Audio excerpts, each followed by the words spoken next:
Hey everybody, we are here with Nidhal McCormick, and Nidhal has a super special story to share.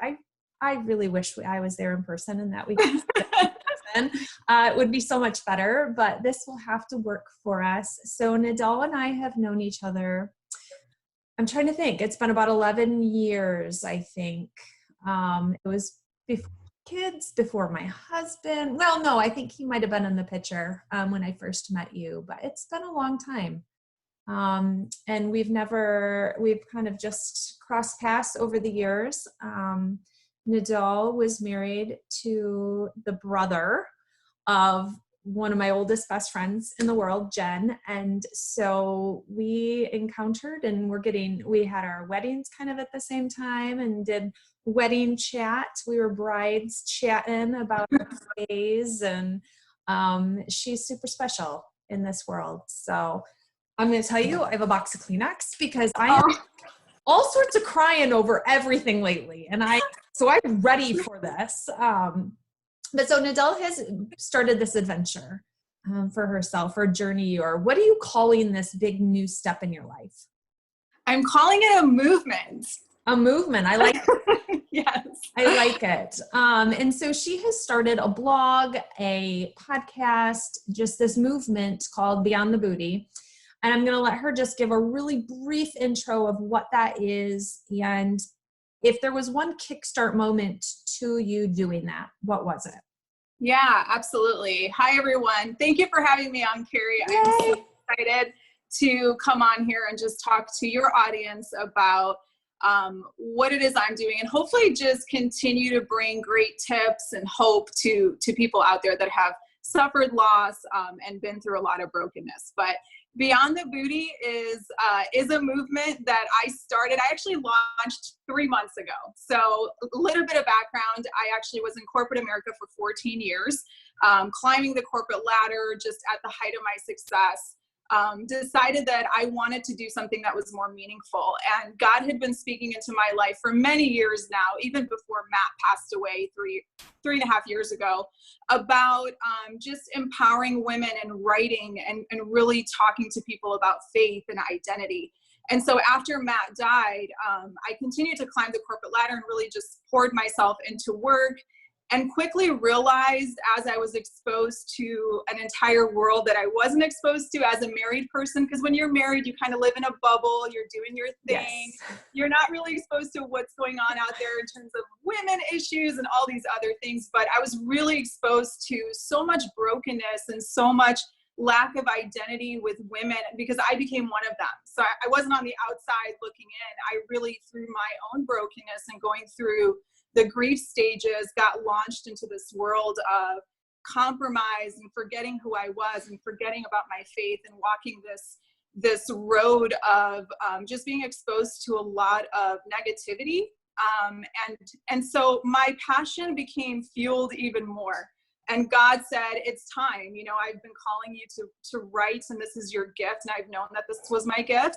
And so I really took advantage of it and decided to start Beyond the Booty. The name basically means that we're more than our bodies, we're more than our booties and what's being celebrated out there right now. So that's really my mission, is to empower women to say, you're more than this. You can thrive whole as a woman in your career, in your health, in identity, in having faith, and all these other things. So that's kind of where I am. That's you in a nutshell right now. Yes. So what we're going to talk today about is kind of the loss of Matt. And I hate saying loss, like to me, that's like the death of Matt, and kind of that, you know, absence in your life and moving into this next phase of your world.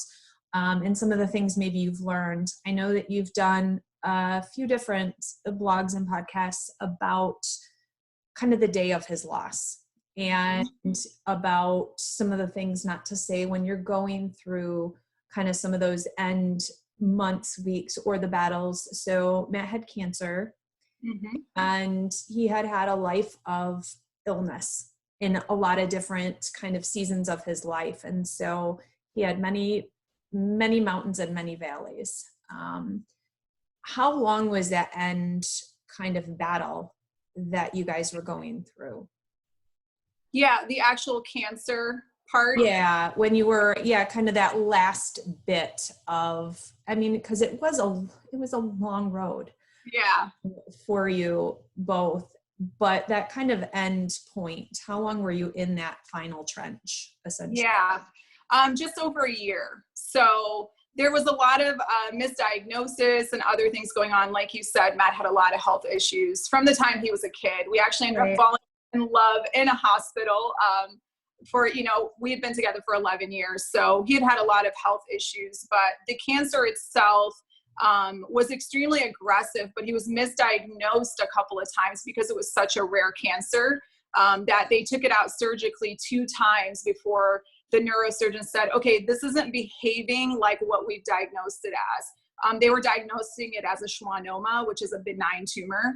And it was not that. And so by the 3rd time, when it kept coming back even more aggressive and growing, the neurosurgeon realized, okay, I don't think this is what we're saying it is, and sent it to a specialist in Atlanta who confirmed that it was malignant. And then at that point, it happened pretty quickly, about 4 months or so. And then in the end, it was pretty sudden. I mean, you had a good day, and then all of a sudden, Matt was gone. Yeah. You were kind of planning for this, but not planning for it. Yeah. Yeah. No, that's yeah. I mean, truly, because I think listening, so you just posted your podcast, Thriving After Loss, and told that kind of final moment, when you had to say, stop doing compressions, and you had to kind of make that decision for your life, and also for Matt's in that moment. But you had a good day kind of before that and had some good conversation. And he was, you talked about kind of just within 24 hours prior had kind of had some positive moments and good moments. And then all of a sudden it crashed. Yeah. Literally. I mean, around you. So had you had talks about what if this moment comes?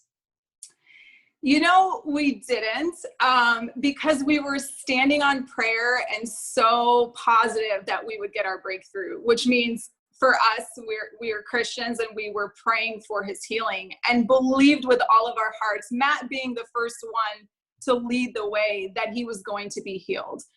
We had so much faith that was going to happen, and we needed so many miracles. I mean, we were just like, making a list of all the things, but we were just saying, well, God is able. So if he can heal your cancer, he can, heal this and that. There were so many things that were going on with Matt, with his heart condition and other things. But yeah, it's interesting so I had gone to Palm Springs for our national sales meeting, and I was a manager at the time. So I'd gone early to do some planning. So I asked Matt's mom to come because I knew he was in bad shape and he was in a lot of pain, and we needed someone there with him. But I certainly didn't think that he was going to die. But I got a call in Palm Springs, and I drove back to the hospital. And when I got back to the hospital, one of the doctors pulled me aside and they said, he's very, very sick. And I said, oh, I know. He's been very, very sick his whole life. Like, this is no different. He's going to pull through. We're going to go home tonight. It's fine. I think in a way I was maybe in denial because, number one, my faith and his faith, we just believed he was going to be okay. And then he was always okay. I mean, he was sick a lot. We were in hospitals a lot. But at the end of the day, he always pulled through. So I didn't expect that this was going to be any different. So when I got to the hospital, he looked at me and he said, I'm so sorry, this is your life. And I said, I wouldn't trade this for the world. And I meant it. I mean, Matt and I had a beautiful relationship despite how hard it was many days. And so he was such an incredibly strong human being. I mean, just being around him builds your own faith, because no matter what he was going through, his belief in God did not waver. And that was such a testimony to me and really the foundation of who I've become. And so anyway, he says all that and then had a complete turnaround. And I've read now that happens to people before they die. I don't know if that's true or not, but I've read other people say they come to life and they have all this hope and they have this joy suddenly. But we had that moment. We had hours of that where he came back and he was dreaming, and the neurosurgeon came in and he was like, I'm going to make it through this. I'm excited to get through. And like, he just had all of this hope. And And then, you know, a few hours after that, it was, you know, he passed away. So, but it was beautiful because we were able to have a few hours of probably the most normal time we've had in a long time, because he was in so much pain at home. The medications he was taking just weren't helping, because the cancer that he had was a nerve cancer. And so you can imagine how much chronic pain he was in.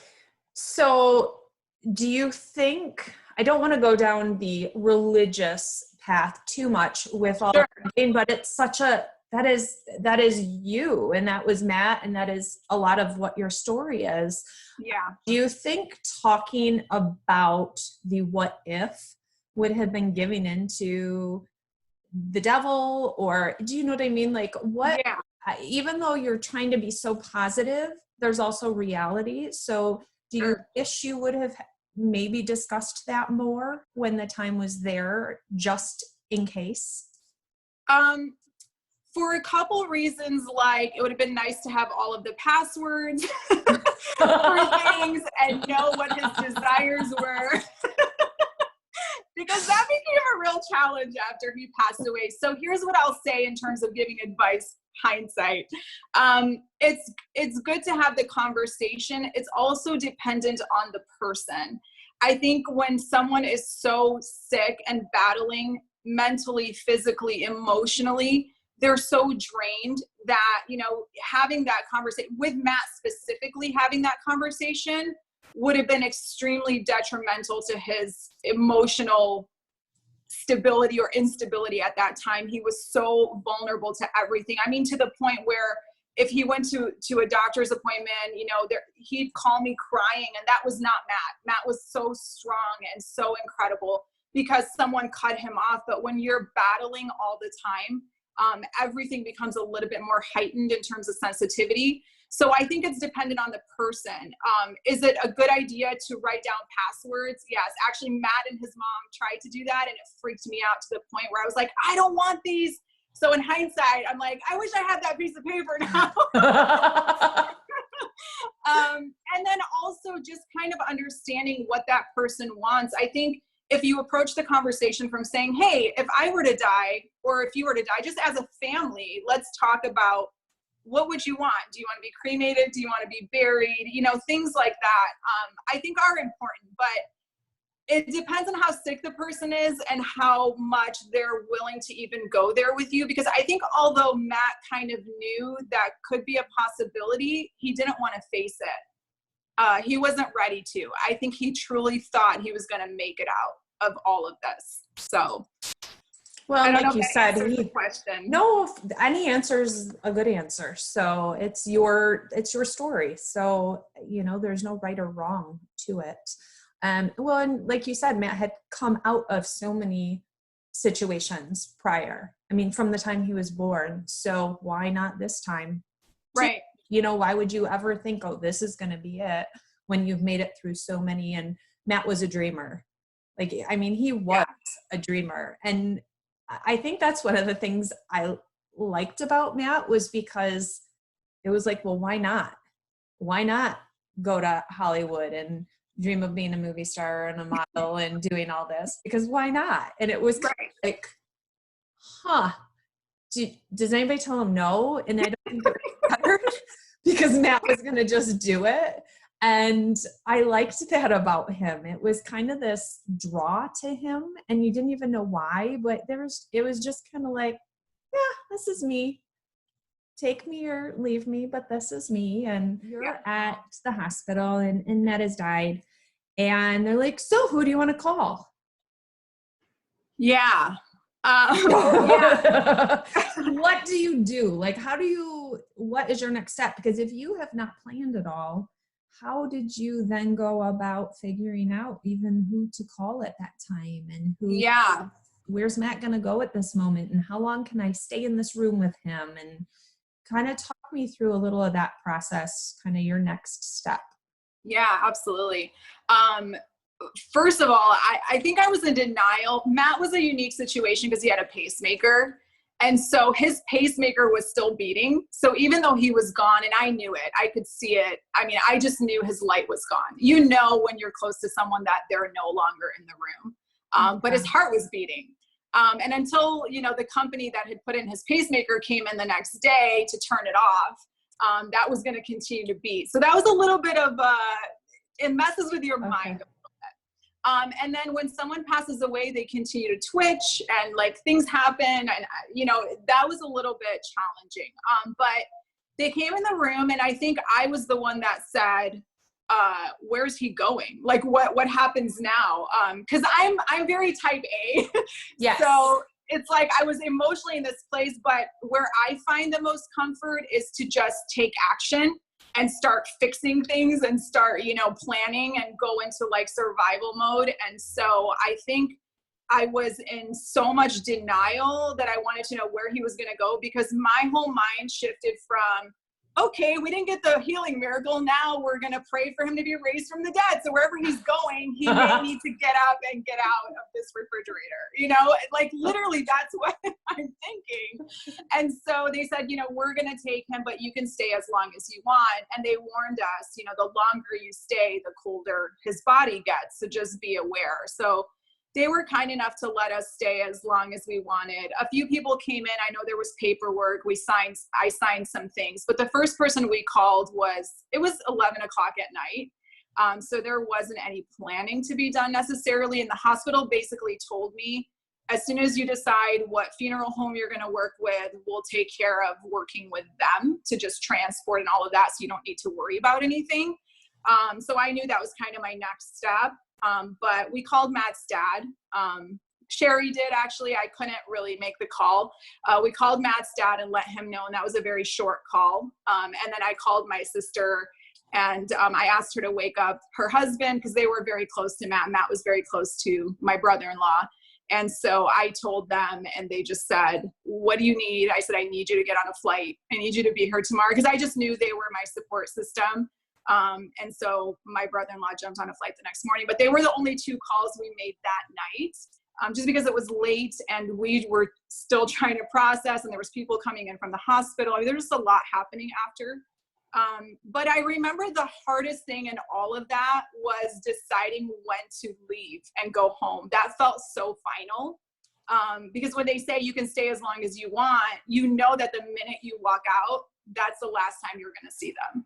And so Sherry and I, his mom, just stood around and we talked to him and, you know, touched his face and I just kept apologizing to him. I just remember I kept apologizing to him. I just felt like I had failed at helping him or saving him or doing more or getting the nurses in place faster. So I just kept apologizing to him. That's all I could say. I just kept saying, I'm sorry, I'm sorry, I'm sorry. And then at some point we looked at each other and we were like, she said, are you ready? And I said, I don't know what else to do here. And so we walked out and I remember getting in the car and that's when it hit me. I'm like, oh, he's not coming home. Like this, wow, he's actually not coming home. Like he's staying, he's gone. And that was the toughest part for me, is just deciding when to leave that room, knowing that was it. So did you go back to your house by yourself that night? Sherry was with me, his mom. So her and I went back to the house. And I think she also called Ken, her husband, as well. So he had known as well. But yeah, it was just her and I. And then Ken came the next morning and so did my brother-in-law, Mark, to help.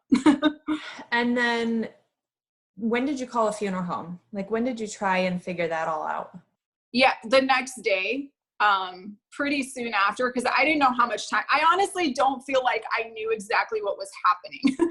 So I wasn't sure how long they could keep the body. I don't remember if they gave me that information, which I'm sure they did. I don't remember it. And I didn't remember that, you know, when I should do everything. I just started Googling funeral homes in the area. I had an idea that I wanted him in a really nice cemetery.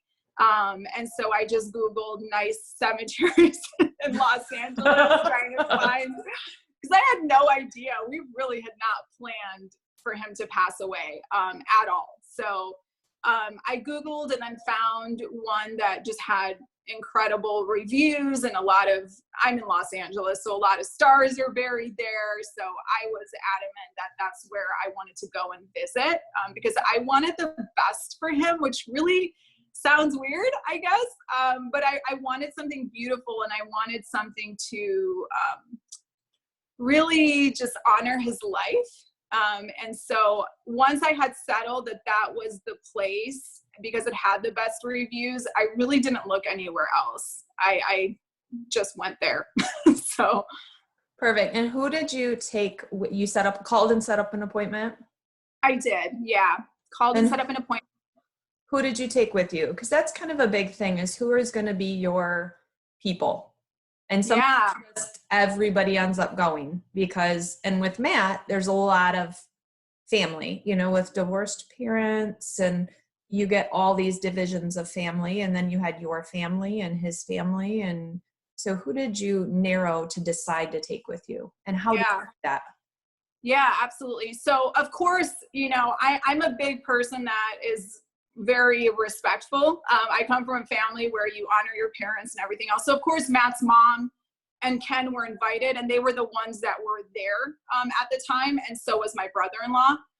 So we were all going to go. It was going to be me, Matt's mom, Matt's stepdad, and my brother-in-law, Mark. And so at the last minute, the morning that we were going to go, Matt's mom and stepdad decided that they didn't want to go for whatever their reasons were. They just felt like they couldn't be there. They didn't want to be there. And I respected that. I think part of the big lesson for me is everyone kind of mourns differently, and everyone reacts differently, and everyone's going through their own emotions. So at the time, I didn't really understand it. It almost felt hurtful for me that they didn't want to go. But I also now, in hindsight, looking back, realize people react differently to death, depending on what their emotional connection was to the person that passes away. There's so many different factors that play a role in how people mourn and how people react. And so they decided not to go. So my brother-in-law, Mark, and I are the ones that went and kind of did everything together. Well, and I know you had told me that, Mark's a business person. He runs businesses and such. And so to you, that was really important that he was there, because he could maybe keep a little more business level-headedness to some of the decision making, where you were in the throes of, emotional choices. 100%. That's actually one of my tips, is that when you are going through something like this, take someone that is level-headed, that can be the voice of reason for how much you're going to spend, the decisions you have to make, someone that can really carry you, that's not emotional with you. Because there's people that may be closer to you. For example, my sister or my mom, or, even his mom might be closer to the situations, but they also may be more emotional. And so you don't want someone to match your emotional level necessarily, where you're both sitting there as basket cases. Not that I was a basket case. I actually do a really good job of pulling it together and getting things done. But you do want someone that's very level-headed, that's going to be a support system. So you may not always take the person closest to you. You may take someone that is going to get you through the process. Which is important, to just have someone that can kind of keep you on track. Now, was there anything going in that surprised you when you sat down to things you had to pick out, or things that you were asked about that you were like, why are you asking me this? Yeah. So it's interesting. I actually didn't realize how much of a event, I say this with all due respect, but it's like planning a wedding or anything else. There's flowers, there's programs, there's things to pick out. You have to pick out a plaque. You have to do this. You have to talk about when you met, why, what happened. They wanted to know Matt's story.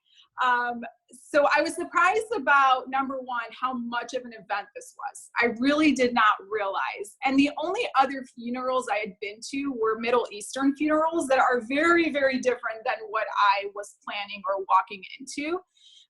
And also being from the outside in, when you're just visiting, someone else who has passed away, you don't realize everything that's around, because you're not paying attention necessarily, but right.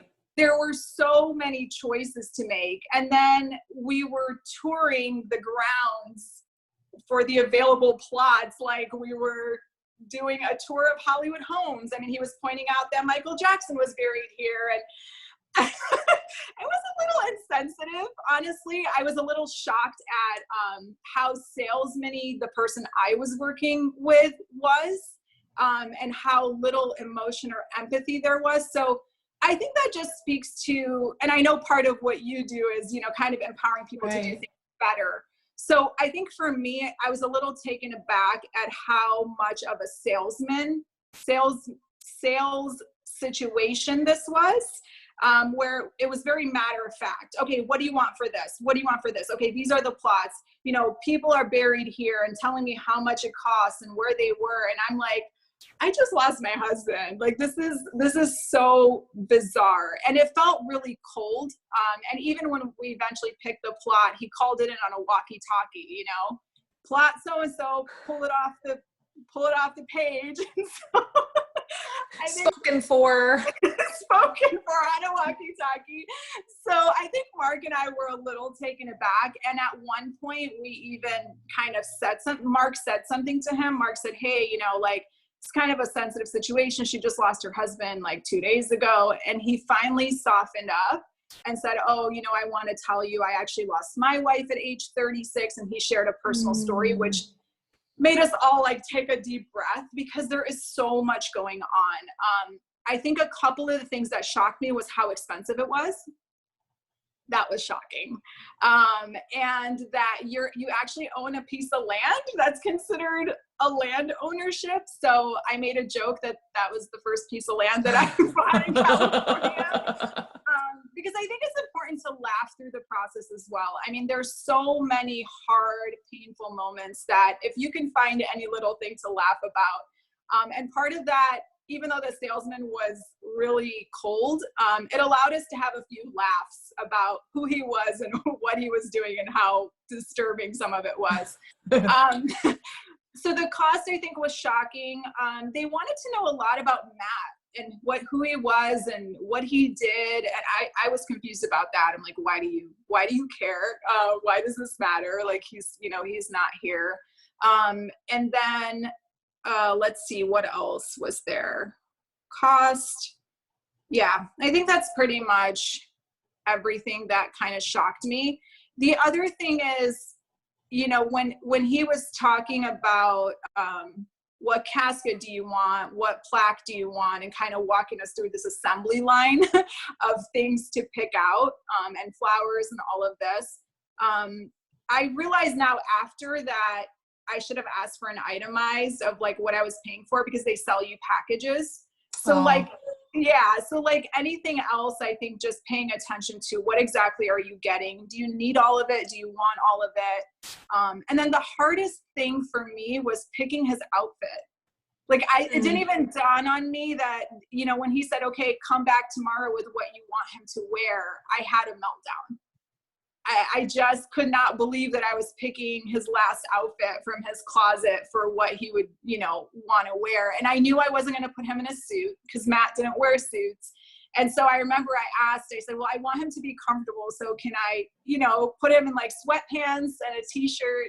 And he said, yeah, you can put him in whatever you want. So that was interesting. It's just interesting what hits you when you're going through that, like what takes a toll on you, what makes you have a meltdown. But the casket probably wouldn't have mattered to Matt. And, you know, that other wouldn't have mattered, but what he wore would have mattered. And So did you purchase 2 grave spaces or just 1? Oh, that's a good question. I think just 1. Okay. Oh, you mean for me as well? Yeah. I purchased 1, and let me tell you why, because they asked me if I wanted to purchase 2. In the midst of all of this, number 1, it was so expensive that I was shocked. It was so expensive, way more than I thought it was going to be.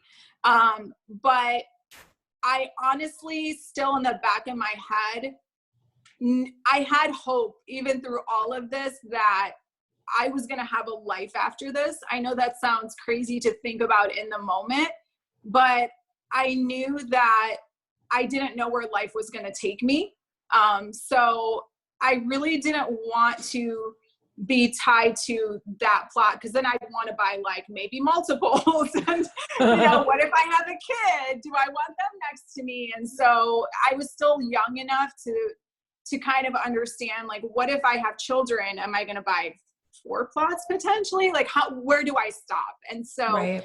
I just kind of let it be his moment and just bought the one. Yeah.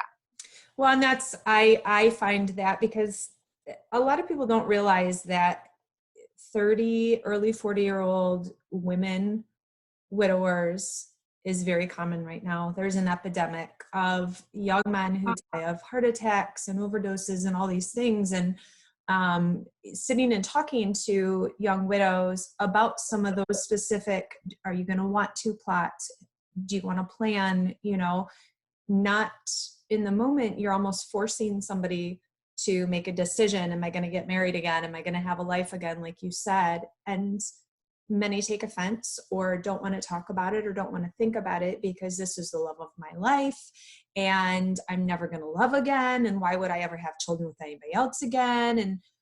But at 30 years old, it's pretty logical that you're probably going to get married again, or at least have another section of another season of life, because there's a lot of life to live, but many people don't discuss it. So it is interesting that you did have that thought and really made a decision for yourself at that time. Are there things that were you said you got a package. So, I was there that day, so I know kind of everything that transpired. What about that day and things that happened would you have not done if maybe they were in the pack? Because I don't know what was in the package or what you chose independently. So what things happened that you were like, yeah, I really didn't need this, or things that maybe you would have done differently? Yeah. I honestly, the salesman that we dealt with was very matter of fact. And even when Mark brought up, hey, what's kind of in this package? This is a lot of money. I mean, I don't know if I should tell you guys how much it was. It was a lot. You don't have to. Yeah. It was a lot. But the plot of land itself was the bulk of what I paid. And because it's California, right, and because it was a really nice cemetery where it's kind of a well-known name, that was the bulk of what I paid for. And I could have gone cheaper, but I really couldn't. Some of the plots he was showing me, I know this sounds crazy, were on the side of the road. They were kind of closer to where people were driving. And I just couldn't imagine putting Matt's body there for me. That just felt like, I'm putting him kind of on a sidewalk. It felt like that for me. So I really said, I want the next level of plots, whatever that next level of cost is. And so a lot of the cost came with the location I chose for the burial. And it was beautiful. I mean, it was surrounded by mountains and it was kind of in an enclosed area. So that was a choice that I made. So I know I could have gone cheaper. When we asked him what exactly was in the package, he really wasn't willing to sit down and go through it. So I don't know what it all entailed. I know that after the fact, I know that there's other things you can do, like maybe you can rent a casket is what I've learned. I don't know if that's a thing. Or you can use caskets that are biodegradable. There's cheaper things that you can do if you really are on a budget, or if you don't have the money for it, which a lot of people don't. You don't expect that you're going to have this giant expense. So to be honest with you, I think that it turned out so beautiful, in my opinion, that I don't regret anything. I think it was very honoring. And as far as I'm concerned, money comes and money goes, and I've made good money and I've had a good career. So for me personally, I don't regret anything. I think the plot of land we chose was beautiful and honoring, and all the other things that came with it were really beautiful. So I'm really pleased with the way it turned out. So I would say be a little bit more, not forceful. I can't think of the word right now, but if you're asking for an itemized, don't just take no for an answer. I think that, it's a business deal at the end of the day, and they should offer you an itemized of what you're paying for. No, agreed. Yeah. How often do you go to the cemetery? Like, do you connect that really to Matt, or is the Matt in your everyday more of what you connect with? That's so interesting that you asked that, because I actually have guilt around this. So I don't know if you can shed light on if I'm doing it correctly. I've gone 2 times, and it was early on when he had first passed away. But I would stand there and stare at this beautiful plaque and the 10 words that I had to choose. And I just don't feel him there, because to me, Matt is so full of life, that going to this cemetery where it's just a plaque in the ground. And I know for some people it's so healing, and they go in and, you know, they do a lot of things, and that's beautiful. For me, I don't feel Matt there. I feel so strongly that Matt is alive and well and eating pizza in heaven every day of his life. That I connect more to him in my home. I connect more to him in my own space, my own quiet time. So I don't make it a point to go there very often. I honestly haven't been back in years, and I don't feel a need or a draw to do that. No, I'm kind of the same way. So I don't. Oh, yay. I think, I mean, I come at it different. I'm in cemeteries all the time, and I disconnect from bodies so quickly. And so, like, when I've cared for my own family members, I disconnect very quickly that it is just a body and they're not there. And I feel that right away. Like you said, they're not there. And so going to the cemetery, I'm like, why? I don't feel a need to. And I have guilt over that as well. You know, I don't know the last time I've gone out to the cemetery to visit my niece, but she's not there. Like, that is not her at all. I mean, who I buried out there was her shell, but it wasn't her. In February, it'll be 4 years since Matt died, which is crazy. Yeah. The way that it's been for. So I can only imagine how you feel. How soon after, and I know you talk about this in a lot of your things, about, you know, kind of not moving on, but dating again and things. So we're not going to go down that realm, because you talk about all that in all your books. When did you start moving Matt out? It's a big thing that kind of widows and widowers talk about is, you know, some go in and they literally clean out a closet the next day because they want the person out of their space so it doesn't hurt them maybe as much they think. Or they keep things in place for years because they feel like getting rid of it would hurt them. What was your path down moving maybe your space around and getting rid of some of Matt's things maybe? Yeah. So I kind of gave myself permission to do what felt good, and what felt right. So I didn't put his Bible away that was open on the kitchen, the dining room table for 3 months. I just couldn't. I would look at it, and the thought of closing it and putting it away just felt so like removing his, you know, his time with God. I don't know why that I couldn't do that. So it took me about 3 months to put his Bible away. I wore my engagement ring for about 6 months after, or my engagement and wedding ring. I just really allowed myself to be in touch with what felt okay for me and not letting someone else dictate that. I didn't clear out the closet for probably a year or so. We shared a walk-in closet, and I just kind of left his stuff there. I tried to put some things away or give them away. I was going to give a lot of his stuff away. And it just felt really bad. And so what I did instead is I reached out to his dad and his brothers and said, hey, there's some things that he has. Do you want some of these things? So I was able to send a few things like some watches and stuff, just to his family members. But it took me over a year to clean out his closet. I still actually have some of his go-to items. Like, he wore this slinky t-shirt all the time and this other t-shirt that had a bear on it. I still have them. And so I have his suit for his wedding and his shoes. So I kept the wedding outfit and then a few key items that just remind me of him that I probably will never get rid of. But then eventually I cleaned out the closet and was able to give, I gave it away. I just gave it to Goodwill and other people. So just I just couldn't put the Bible away. Yeah. It just felt like that was his like space where he sat every morning and read. And there's an aspect of when they're gone, there's moments where you still expect them to like come through the door or suddenly be there or smile at you from the kitchen, and it doesn't happen. And so I think there's a bit of denial there that it's so fine, like they're not coming back. And so putting that away just felt like I was shutting the door on the possibility. I know that sounds crazy, but no, not at all. I was thinking that I wanted a handkerchief for the funeral.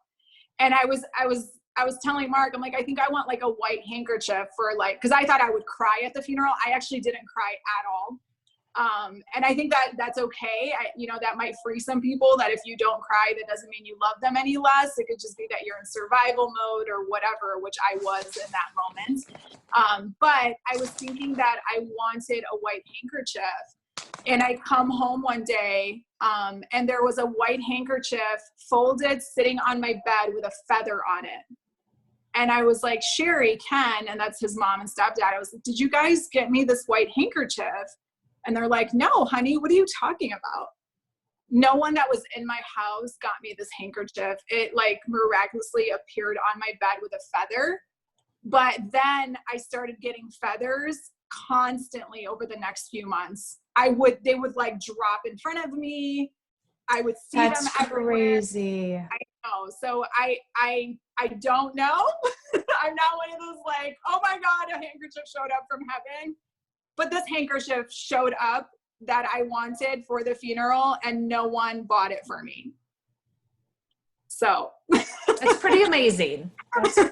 It does not surprise me you did not cry because you are such a hostess, and it truly was an event, and you were in hostess mode, I think, that day. I mean, just from seeing you and you were like, I have to make sure I talk to everybody, and I have to make sure I do this, and I need to make sure they're doing what they said they're going to do at the cemetery. And like, that's you. And that's what you were kind of in that mode. So I think it would have not been natural for you to just be and just to exist there. Like, you wanted to make sure everything was perfect for this day for Matt. That's so true. It's true. Did you have a crash moment after, though? I did. Absolutely. So my crash moment came when everyone went home. Because that's when loneliness, the quiet, I talk about this a lot, but the quiet was so deafening. I can't even explain, because there was always noise in the house, and it was, even when he was sick, like there's someone else there. And so once everyone went home, a few days after everyone kind of went home back to their own lives, of course, that's going to happen. If you're a widow without kids, especially, there's nothing to keep you busy. And so I ended up going to work 11 days later because I just couldn't stand the quiet. It was making me crazy. And so, when everyone went home, I think it finally hit me that I was alone, and that I was going to be alone. And that was my new existence. And so that was extremely, extremely hard. Yeah. That's hard.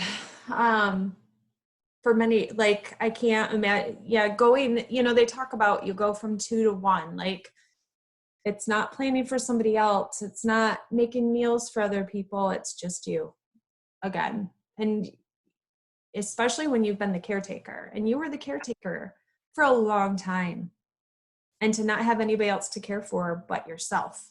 So not just to lose a spouse, but to lose who you're caring for day to day, and getting medications for, and helping take to doctor's appointments. And that filled all these voids in your life. And all of a sudden, not just him gone, but all of this purpose you also had.